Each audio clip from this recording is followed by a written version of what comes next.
में सावधानी से कर लीजिए। ज्यादा समझदार व्यक्तियों के जीवन में अधूरापन कम होता है और वो अपने अधूरेपन को पचाने की ताकत रखते हैं। तो अधूरेपन से बचने का एक ही तरीका है। लेकिन जब भी आप निर्णय लेंगे और बाद में कहेंगे कि निर्णय अधूरा है, तो लोग कहेंगे क्यों लिया था, हमने तो नहीं कहा था, हम तो पहले समझा रहे थे। इसलिए प्रेम विवाह और अरेंज मैरिज में बड़ा अंतर ये है, दोनों में अंततः होना वही है, कोई खास अंतर तो है नहीं। इस बात से क्या फर्क पड़ता है कि पहले परिचय था या नहीं था, मतलब इस संभावना में तो पड़ता है कि सहमति कैसी बनेगी, लेकिन अदरवाइज और तो कोई फर्क है नहीं। पर प्रेम विवाह का व्यक्ति किसी को ये कह नहीं सकता कि मेरा निर्णय गलत है, क्योंकि लोग कहेंगे और हीरो बन रहा था उस टाइम तो, और हीरो बन रही थी, कूद कूद के भाग रही थी उस समय, तो इतना समझाया था अंबिका ने, तब तो समझ में नहीं आता, तो बोली बरसात हो रही है अच्छा लग रहा है तब तो अब क्या हो गया, जा बरसात में भीग गया। अब लोग ये कहेंगे। इस चक्कर में वो बेचारा कुछ कह नहीं सकता, क्योंकि उसने खुद अपना फैसला किया था। पर यदि फैसला किया हो फूफा ने कि लड़की का फूफा लड़के के फूफा से मिल के आया और दोनों ने फैसला किया कि ठीक है, जोड़ी ठीक है, तब आप कह सकते हैं फूफा तुमने क्या कर दिया मेरा, किसी पर आरोपित कर सकते हैं। इसलिए कई लोग क्या चाहते हैं, निर्णय अपने हाथ में न रखना, निर्णय किसी अन्य के द्वारा करवाना, किसी अन्य के द्वारा। इसमें केवल एक सुविधा होती है कि ठीकरा अपने ऊपर नहीं फूटता, किसी और पे फूट जाता है।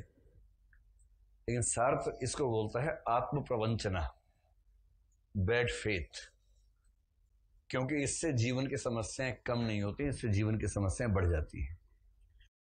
क्योंकि निर्णय आप लें या कोई और ले, निर्णय तो अधूरा होना ही है।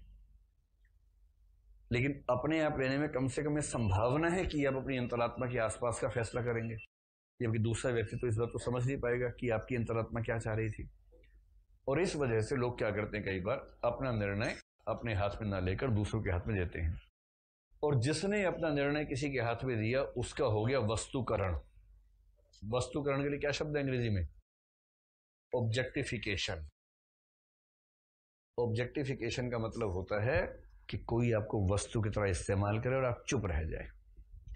न होना तड़प का सब सहन कर जाना, सबसे खतरनाक होता है मुर्दा शांति से भर जाना, सबसे खतरनाक होता है, क्या होता है, एक कविता है अवतार सिंह पाश की, उसका नाम ही है सबसे खतरनाक होता है हमारे सपनों का मर जाना, हम लड़ेंगे साथी जिंदा रहने के लिए। ये कविता बहुत शानदार कविता है, उसकी कुछ पंक्तियां हैं। ऑब्जेक्टिफिकेशन का एग्जाम्पल सार्थ ने दिया। एक एग्जाम्पल है, रेस्टोरेंट में एक लड़का और एक लड़की बैठे हुए हैं, ठीक। तो लड़का है वो चाह रहा है कि बात आगे बढ़ाए, उसको पता नहीं कि लड़की चाह रही है कि नहीं चाह रही है, ठीक। तो लड़के ने बात करते करते सही अवसर की प्रतीक्षा करने के बाद उचित अवसर पाते ही लड़की के हाथ के ऊपर अपना हाथ रख दिया,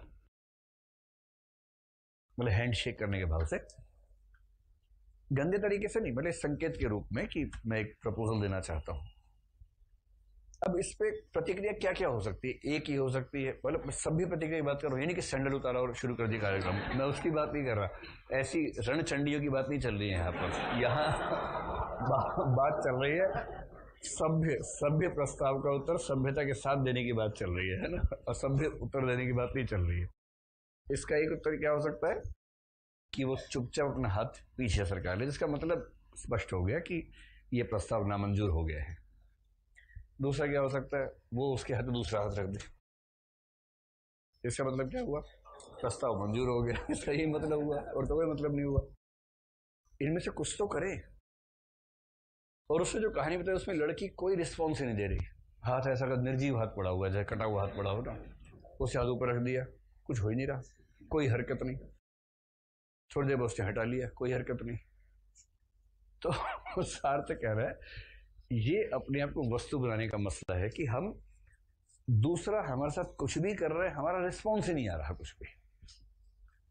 और कुछ लोग वस्तु बनने को एंजॉय करते हैं, सबसे बुरे वो हैं, सबसे ज्यादा दया उन पे आती है जिनको वस्तु बनने में मजा आता है। देखो थोड़ा बहुत मजा सबको आता है वस्तु बनने में, आप किसी शादी ब्याह में गए हैं, दूल्हे के दोस्त या दुल्हन की सहेली बन के गए हैं, तो आप एक आध घंटा तो मेकअप करेंगे ही करेंगे भाई, सीधी सी। और इतना सज के जाएंगे कि कुछ लोगों की मतलब कुछ लोगों की कामनाओं का हिस्सा आप बने, प्रस्ताव कुछ आने लगे, लोग मुड़ मुड़ के देखें, ट्रैफिक जाम हो, सब तो सामान्य इच्छा है तो ये भी वस्तुकरण ही बेसिकली। क्योंकि जब कोई बहुत सुंदर बनने का प्रयास करे तो जब कोई व्यक्ति उसको देखता है तो उसका व्यक्तित्व नहीं देखता, उसकी देह देख रहा होता है आमतौर पर। और किसी को देह में रिड्यूस कर देना उसका ऑब्जेक्टिफिकेशन है, उसे केवल एक शरीर के रूप में देखना ऑब्जेक्टिफिकेशन है।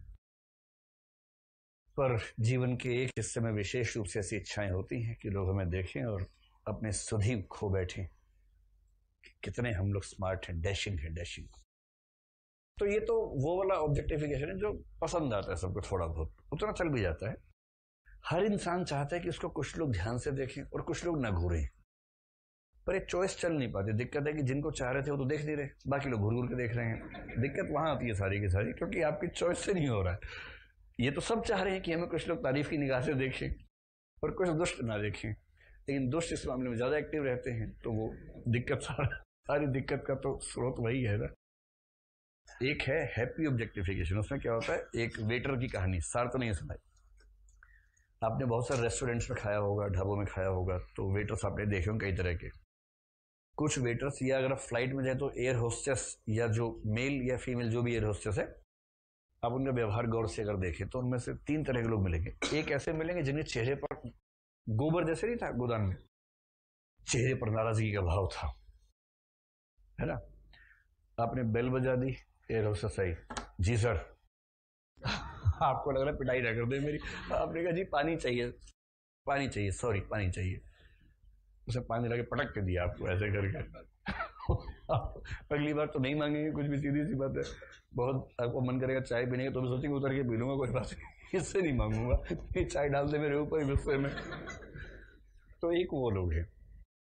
इसकी रिपोर्टिंग कस्टमर्स कैसी करेंगे, अच्छा काम कर रही है खराब काम कर रही है, तो लोग कहेंगे she is a very poor performer, she should be changed, क्योंकि हमें सम्मान के साथ बात नहीं की गई है, तो उसकी नौकरी छूटने तय है कुछ दिनों में।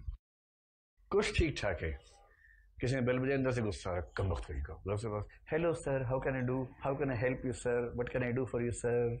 आपने कहा चाय, यस सर। चाय उठाई, चाय में कुछ मिलाया गंदा सा, एक कीड़ा था, कीड़ा डाल दिया चाय के, और गई। उसके बाद सर प्लीज चाय sir, flavour T sir, flavour T. तो अब ये क्या हो रहा है कि ये खिलाड़ी है एकदम, इसको पता है कि कहाँ कैसे बिहेव करना है, और इसके मन में वो भाव नहीं आते। तीसरा है चरम, चरम जो उसने एग्जाम्पल दिया, मैंने ऐसा एक वेटर आज तक देखा है, मैसूर में देखा था बहुत साल पहले, जो अपने वेटर होने को ही अपना जीवन का धर्म मान चुका हो। इतना चौकन्ना कि किसी कस्टमर को जरूरत पड़ जाए तो वो एकदम, मतलब अगर किसी का पानी गिर जाए तो वो नीचे लेट के साफ करने को तैयार। आप में हल्का सा इसमें मिस हो जाता है, sorry sir, sorry sir, sir मैं दूसरी ले गया था सब्जी, सर आप रुकिए, सर आप रुकिए, सर रुकिए रुकिए रुकिए, भाग के दूसरे ले गया, सर ये लीजिए खाइए। अब आपको लग रहा है कि बिना बात के दास भी मिल गया, एक दास प्रथा का एकदम साफ साफ उदाहरण दिख रहा है वहां पर आपको। और ये व्यक्ति खुश है अपने जीवन में, पर ये व्यक्ति दरअसल कौन से लेवल पे चला गया है, वस्तुकरण के चरम स्तर पर। ये भूल बैठा है कि ये व्यक्ति है, इसने खुद को वस्तु के रूप में इतना ढाल लिया। पर कुछ प्रोफेशंस ऐसे हैं जहां आप जितना वस्तु के रूप में ढाल लेंगे उतना ही आप सफल होंगे। तो ये वस्तुकरण का चरम है, और वस्तुकरण का मतलब है अपना निर्णय खुद न करना, दूसरों के हिसाब से अपनी पूरी जिंदगी को डिफाइन करने का प्रयास करना। Borzo, business delivery you can trust. Deliver on